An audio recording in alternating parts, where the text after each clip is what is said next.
سب سے پہلے ذرا یہ سن لیں، کیونکہ میں نے آج جنرل عاصم منیر کی کارکردگی کا بھی پوری رپورٹ اور جائزہ آپ کے سامنے رکھنا ہے، لیکن ذرا یہ کلپ سنیں۔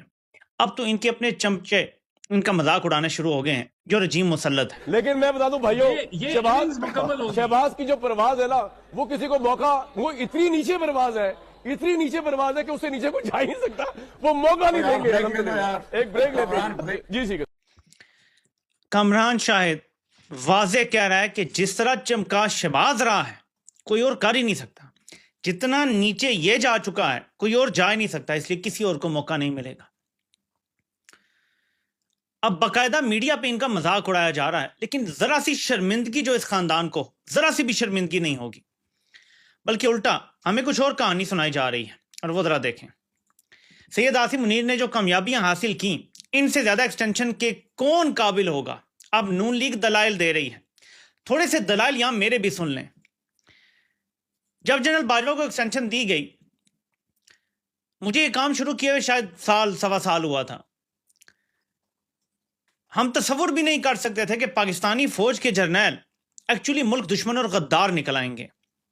ہمیں یہی تھا کہ فوج انٹرفیرنس تو کرتی ہے، لیکن کیونکہ آپشن ہی دو تھے، شریف یا بے نظیر یا زرداری، مطلب یہ دو ہی آپشن تھے، تو فوج کو کمپلسیو انٹرونشن، پتہ ہے نا فوج کے چمچے یہ لفظ استعمال کیا کرتے تھے۔ اب جب آپ بڑے ہوئے ہو تو آپ نے مطالعہ پاکستان پڑھا ہو، میڈیا جب کھولا، آزاد میڈیا دیکھا 2001 کے بعد، وہ سب اسی طرح کی باتیں کرتے تھے کہ فوج کو کمپلسیو انٹرونشن کرنی پڑتی ہے، فوج جو ہے وہ مجبور ہو جاتی ہے، کرپشن بڑھ جاتی ہے۔ پتہ نا شیخ رشید آ کے بول رہا ہوتا تھا فوج نے ستو پی لیے ہیں، ادھر کرپشن ہو رہی ہے، زرداری یہ کر رہا ہے، گیلانی یہ کر رہا ہے، ہم تو یہی سن رہے تھے، سارے پولیٹیشنز ایسی باتیں کر رہے تھے۔ تو باجوہ کی جب ایکسٹینشن ہوئی تو ہمیں لگا کہ یہ ایکسٹینشن شریفوں اور زرداریوں کا جو اس نظام پہ کنٹرول ہے، جو بیوروکریسی پہ کنٹرول ہے، اس کو روکنے کے لیے ضروری ہے، کیونکہ اگر کوئی اور آ جاتا ہے اور اس کی ڈیل ہو جاتی ہے ان سے تو پھر وہی سب کچھ ہوگا۔ لیکن ہمیں بہت جلد یہ بات سمجھ آ گئی۔ آپ کو یاد ہوگا کہ اس کے کچھ ہی ٹائم بعد میں نے آپ کو پلان 2023 کا بتانا شروع کر دیا تھا کہ کیا آگے ہونے جا رہا ہے۔ میں نے صاف بولنا شروع کر دیا تھا کہ ان کی ڈیل ہو گئی ہے۔ کچھ ڈیل کا تاثر تو 2019 میں ہی تھا، اور میں نے واضح کر دیا تھا مارچ 2019 میں، ابھی باجوہ کو ایکسٹینشن نہیں ملی تھی، تو تب ایسا لگتا تھا کہ عدالتیں شریفوں کے ساتھ ملی ہوئی ہیں۔ یہ تو پورا کھیل ہم لوگوں کو بعد میں سمجھ آیا، لیکن اب جب سمجھ آ گیا، یہ اتنی لمبی بات کا مقصد یہ تھا، اب ہم دوبارہ دھوکہ کھانے والے نہیں ہیں۔ اب یہ واقعتاً کعبے کی چھت پہ کھڑے ہو جائیں جرنیل اور کہیں جی کہ ہم پاک صاف نیک ہو گئے ہیں، ہم نہیں یقین کریں گے۔ سیاست میں ان کا کوئی کردار نہیں، ایکسٹینشن کسی جرنیل کو نہیں ملنی چاہیے، بلکہ میں سمجھتا ہوں 3 سال بھی زیادہ ہیں، ان کی نوکری محض 2 سال ہونی چاہیے تاکہ باقی جرنیلوں کو بھی موقع ملے چیف بننے کا۔ ان کو کم کرو، ان کی مدت کو الٹا بڑھا دیا، 5 سال کر دیا۔ 2 سال اگر مدت کر دینا تو جو بھی آرمی چیف بنے گا اسے بھی اپنے پہنچ ماننے کا بھی موقع نہیں ملے گا، اور اس کے جانے کا وقت آ جائے گا۔ یہ انہوں نے 5 سال کر دیے، اتنے میں تو وہ اتنا سینئر ہو جائے گا، اتنے ریٹائر ہو جائیں گے پیچھے کہ وہ اپنے سے 7-8 سال جونیئرز کو اس نے کور کمانڈر بنایا ہوگا، وہ تو اس کے سامنے آنکھیں نہیں اٹھا سکیں گے، کیونکہ فوج میں آپ کو پتہ نہیں ہے کہ ایک دن بھی جو آپ سے سینئر ہوتا ہے اس کو سلوٹ مار کے کس طرح آپ کو عزت دینی پڑتی ہے۔ تو 8 سال جو آپ سے سینئر ہوگا اس کے ساتھ کیا ہوگا؟ تو یہ غلط ہے۔ نون لیگ کا مسئلہ یہ کہ یہ جانتے بوجھتے کر رہے ہیں۔ ہم سے جو غلطی ہوئی باجوہ کے ٹائم، ہم نہیں جانتے تھے، لا علمی میں ہوا۔ وہ ایک سریام ننگا پھر رہا ہے، وہ کہتا ہے جی شعور نہیں تھا نا، اسی لیے باجوہ کی ایکسٹینشن کی تعریفیں کی اور باجوہ کی ایکسٹینشن دی۔ میں کہتا ہوں کہ مسئلہ یہ تھا کہ علم نہیں تھا۔ کوئی بھی بندہ جس نے ڈاکٹری کی کتابیں ہی نہ پڑھی ہوں، ٹھیک ہے، جس نے میڈیکل کالج یا میڈیکل یونیورسٹی کبھی وہ گیا ہی نہ ہو، اس کو آپ نہیں کہہ سکتے تم میں شعور نہیں ہے۔ جب وہ جائے گا، تعلیم حاصل کرے گا، ڈاکٹر بن کے نکلے گا، پھر وہ بتائے گا آپ کو کتنی تعلیم، کتنا شعور ہے۔ ایک چیز کے بارے میں آپ کو علم نہیں تھا، اب علم ہے۔ شعور تو ایک ڈیفرنٹ چیز ہے نا۔ اب علم ہے، علم ہونے کے بعد پھر شعور کی باری آتی ہے کہ کیا اب ہمارا شعور ہمیں اجازت دے گا ان پہ اعتبار کرنے کا۔ یہاں شعور کا کھیل ہے، اور قوم اتنی بات شعور ہو چکی ہے کہ دوبارہ ان جرنیلوں پہ اعتبار نہیں کرے گی۔ میں جنرل عاصم منیر کی کارکردگی پر بھی آتا ہوں، لیکن آپ کو دکھاتا ہوں کہ امریکہ میں جو ڈیولپمنٹ ہوئی ہے، کچھ لوگ کہہ رہے ہیں جی بڑی ڈیولپمنٹ ہے، میں آپ کو بتاتا ہوں اس کی حقیقت جو ابھی تک سامنے آیا ہے۔ یہ جی جو ولسن نے جو بل پیش ہو رہا ہے اس میں یہ امینڈمنٹ اس نے پیش کی ہے جی کہ یہ امینڈمنٹ اس میں ڈالی جائے کہ not later than 300 days after the enactment of this act the Department of Defense shall submit a strategy to the House Armed Services Committee and Senate Armed Services Committee relating to raising the issue of political prisoners in Pakistan, including former Prime Minister Imran Khan, in all military-to-military engagements with the military of Pakistan. 300